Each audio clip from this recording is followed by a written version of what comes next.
मेरे प्यारे राम भक्तों, आप सभी को मेरा प्रणाम। आज मैं आपको बताने जा रही हूँ जीवित पुत्रिका व्रत के बारे में। आइए जानते हैं।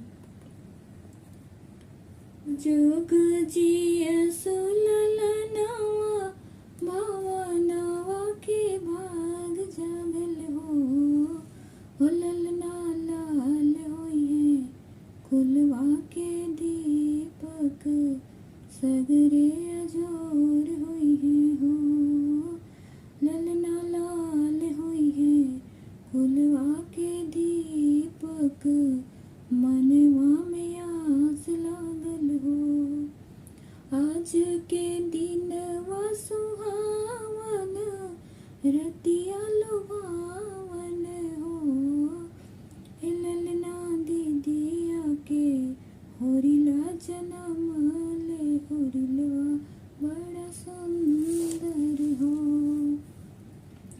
नकिया तो हवे जैसे बाबूजी के अखिया हमाई के हो नकिया तो हवे जैसे बाबूजी के अखिया तमाई के हो हिललना मुहावा तो चांद सुरुजवा तो सगरे अजोर होला हो।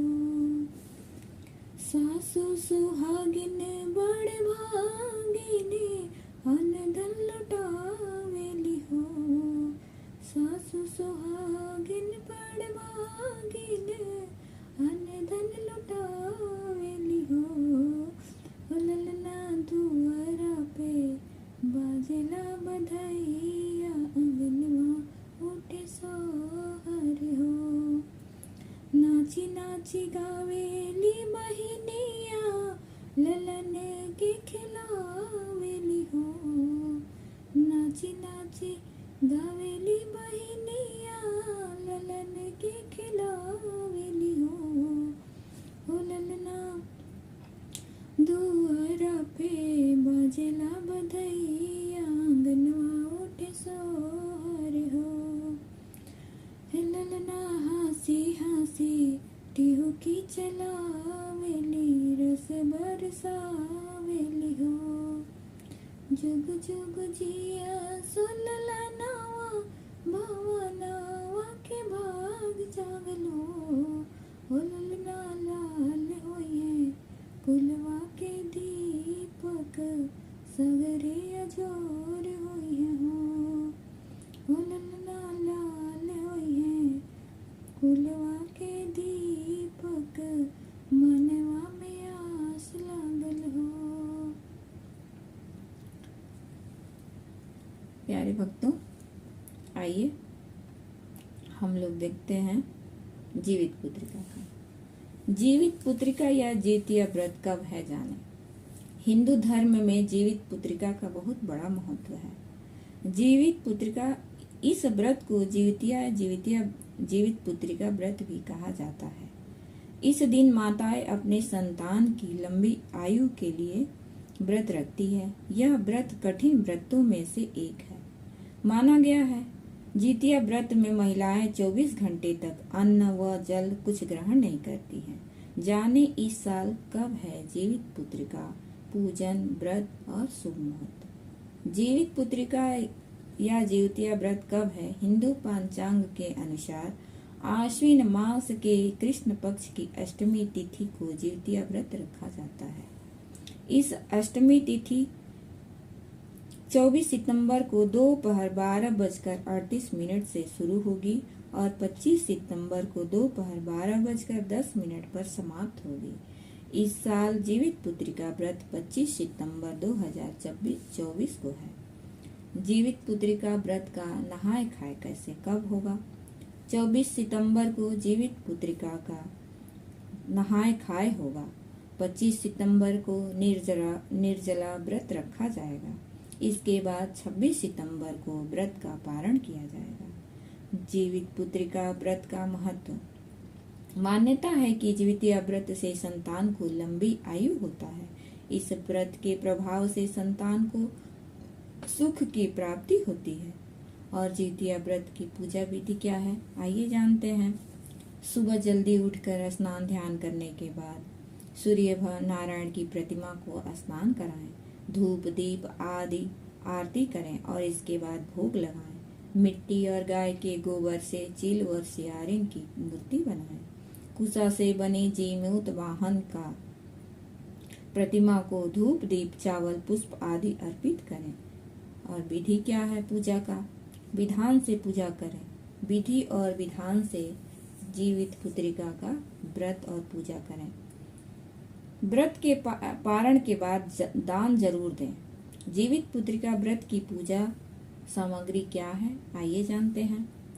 उसकी जीमूत वाहन की मूर्ति, मिट्टी से बनी चील और सियारिन की मूर्ति, अक्षत, फल, गुड़, धूप, दिया, घी, श्रृंगार सामग्री, दूर्वा, इलायची, पान, सरसों का तेल, बांस के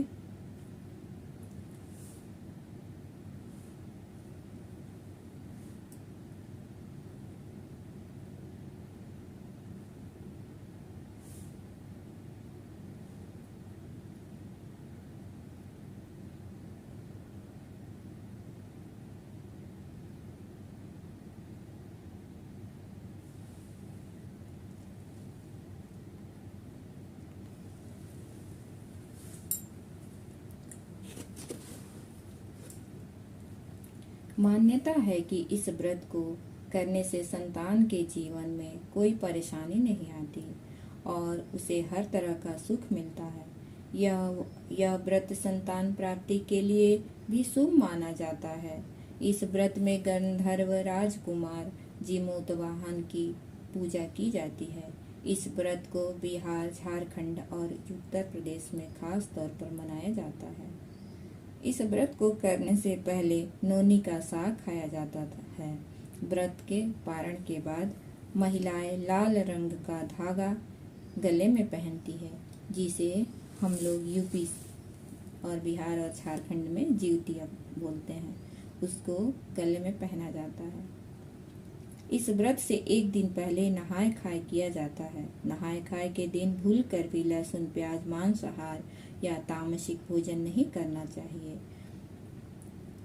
अब आइए हम सुनते हैं जीमूत वाहन का कथा, जिसमें जीवित पुत्रिका व्रत कथा जो पढ़ा जाता है, जिसको हम लोग पढ़ते हैं, उसको सुनते हैं। अथ कथा नर और नारायण। सुत जी बोलते हैं। सुत उवाच। अथ कथा नर और नारायण को सरस्वती देवी तथा वेद व्यास जी को प्रणाम कर जय अर्थात शास्त्र पुराण कहें। जिस परमेश्वर की ब्रह्मा, वरुण, इंद्र, महादेव और सब देवता लोग सुंदर स्तोत्रों में स्तुति करते हैं और जिस परमेश्वर का शिक्षा, सूत्र, व्याकरण, निरुक्त, ज्योतिष, छंद इनके सहित वेदों द्वारा, पद क्रम, उपनिषदों द्वारा सामवेदी लोग गुणानुवाद गाते हैं और योगी लोग ध्यान करके मन से जिस परमेश्वर को देखते हैं और जिसके अंत को देवता और असुरों ने भी नहीं जाना, उस परमेश्वर को नमस्कार है।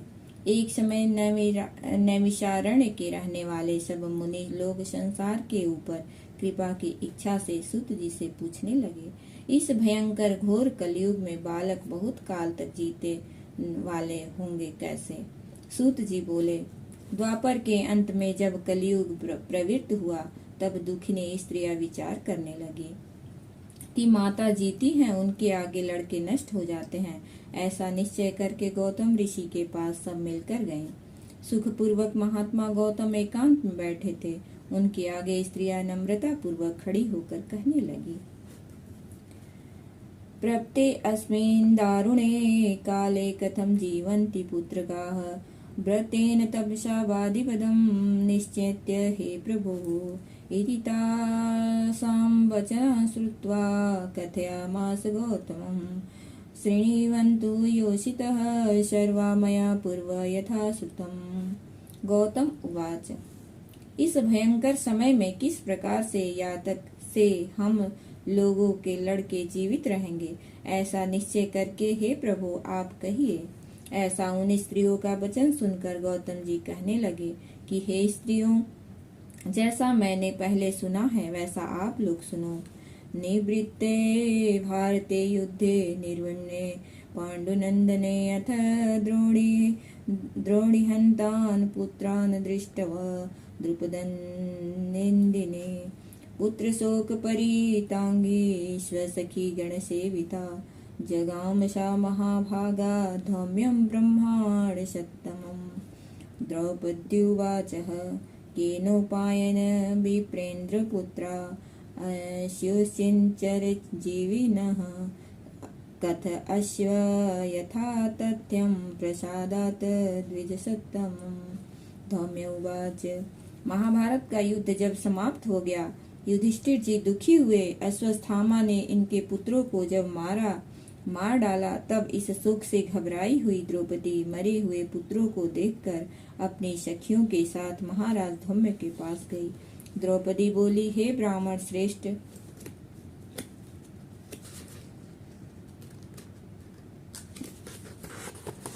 किस उपाय से पुत्र दीर्घजीवी होंगे, ये प्रसन्नता पूर्वक निश्चय करके कहिए। तब धम्म जी बोले, आसीत सत्य युगे देवी सत्यवाक सत्य साधनः समदर्शी दयाशीलो राजा जीमूत वाहनम् स कदाचित् चिन्ह महाभागो जगाम स्वसुरालयः भार्या सही स्त्रुत निवास मकरोत् प्रभुः काचिने सिधे तद्ग्रामे पुत्र शोक समाकुला रुरोध करुणम दीना निराशा पुत्र दर्शने। पहले सतयुग में सत्य बोलने वाले, सच्चाई रखने वाले, सबको समान दृष्टि से देखने वाले, दया से युक्त जीमूत वाहन राम के राजा हुए। वह किसी समय अपने ससुराल में जाकर अपनी स्त्री के साथ रहने लगे। उस गांव में आधी रात के समय पुत्र शोक से घबराई हुई पुत्र शोक को पुनः देखने में आशा रहित एक दुखनी करुण स्वर में रुदन करने लगी। हाय, मुझ बुढ़ी के आगे जवान पुत्र नष्ट होने जा रहा है। ऐसा उनका रोना सुनकर दया से युक्त राजा हृदय फट गया। तब राजा वहां जाकर बोला, इनके मरने का कारण कहो। वह बोली, हे राजन, रोज रोज गरुण मेरे लड़के को खाता है। वृद्धा का वचन सुनकर दयालु राजा बोला, तू खड़ी रह, तेरे पुत्र की रक्षा के लिए मैं यत्न करूंगा। यो कहकर राजा भय को छोड़कर खाने के स्थान पर गया। वहां पर गरुण जी आकर राजा के शरीर का मांस खाने लगे। बड़े तेजस्वी गरुण ने बायां अंग जब खा लिया, तब फांसा फेर कर राजा ने दूसरा अंग भी दे दिया। उसको देखकर गरुण जी ने पूछा, देव योनि में आप कौन हैं? हे वीर, आप मनुष्य नहीं हैं, अपने जन्म और कुल को कहिए। अथोवाच स्वयं राजा व्यथयायु कुलेन्द्रियम स्वेच्छया बुणिक्ष्व पक्षीन्द्रम वृद्धा ते प्रश्ने ईदृशाम् तदच्छुत्वा गरुणो वाक्यं निवृश्य स्वयं प्रभु पप्रच्य सायंग्रहं राजो जन्मं चापि कुलं तथा। राजोवाच, जननी मम शव्यास्ति पिता मे शालिवाहनं सूर्यवंशो वध्वश्चाहनं राजा जीमूत वाहनम्। इसके बाद राजा स्वयं पीड़ा से घबराया हुआ बोला कि हे गरुण, आप अपनी इच्छा पूर्वक भोजन कीजिए। व्यर्थ के प्रश्नों से क्या मतलब। इस वाक्य को सुनकर गरुण ने उसे खाना छोड़ दिया। फिर आग्रह पूर्वक राजा ने जन्म और कुल को पूछने लगा।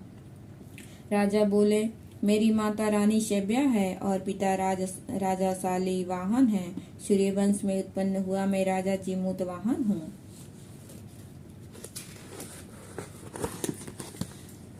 धौम्य उवाच।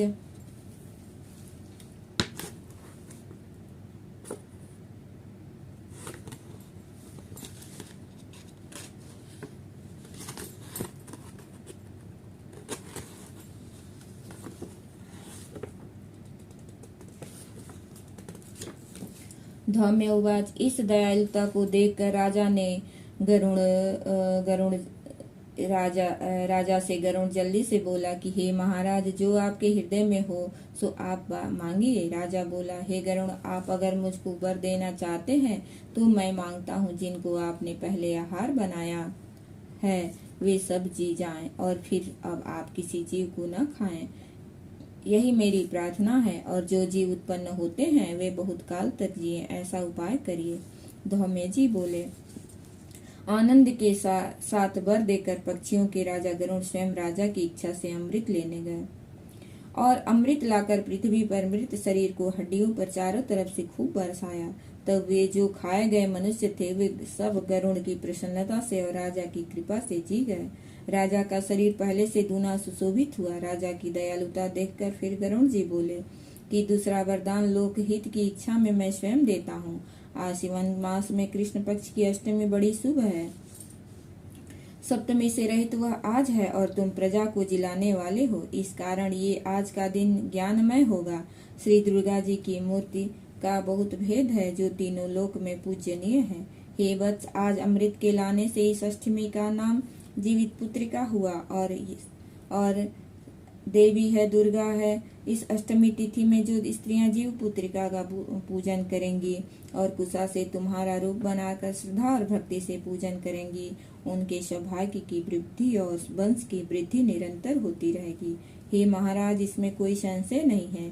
सप्तमी से रहित जो अष्टमी है उसमें उपवास करें। जिसमें सूर्य नारायण उदय हो वही अष्टमी है और पारण नवमी के दिन करें। सप्तमी के रहित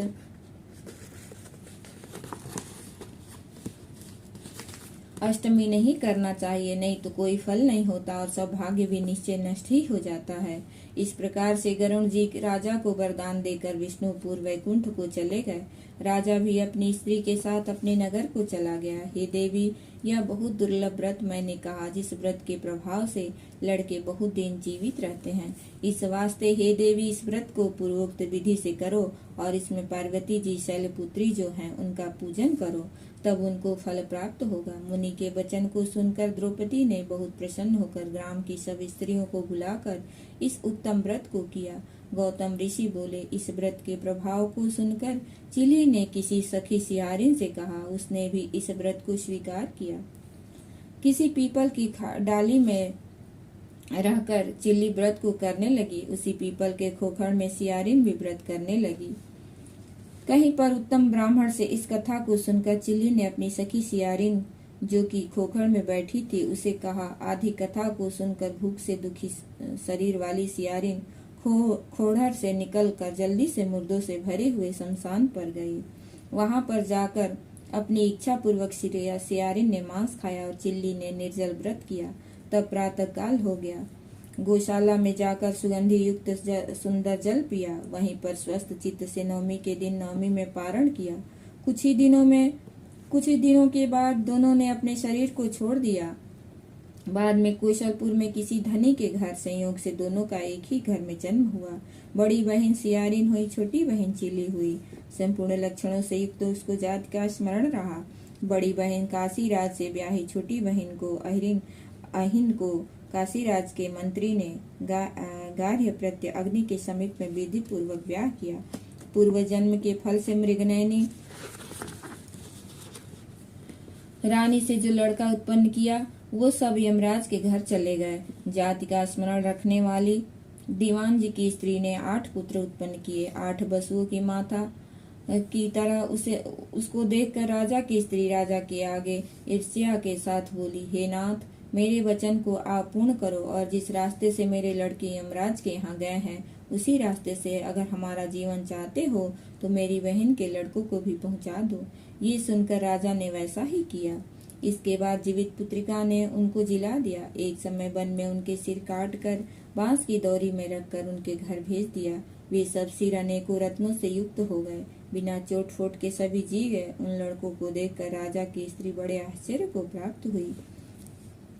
आकर के अपनी बहन से पूछने लगी कि तुमने कौन सा व्रत किया जिससे तुम्हारे लड़के बार बार मर के भी जी जाते हैं।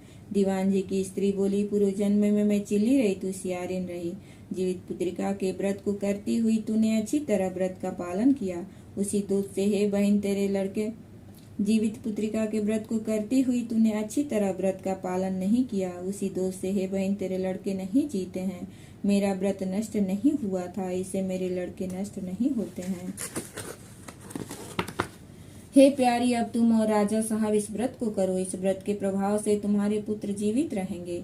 हे भाग्यवती, मैं सच कहती हूँ। उसके व्रत को सुनकर उसने इस व्रत को किया। उस दिन से राजा जीवित पुत्र हुए और उस लड़की के पुत्र बड़े सुंदर हुए इस पृथ्वी में वे लड़के राजा हुए। इस पृथ्वी में वे लड़के राजा हुए, बहुत समय तक जीने वाले हुए। सूत जी ऋषियों से बोले, ये मैंने सुंदर व्रत संपूर्ण सौभाग्य को बढ़ाने वाला कहा है। पुत्रों के दीर्घ जीवन की इच्छा वाली स्त्रियां इस व्रत को करें। इति व्रत समाप्त।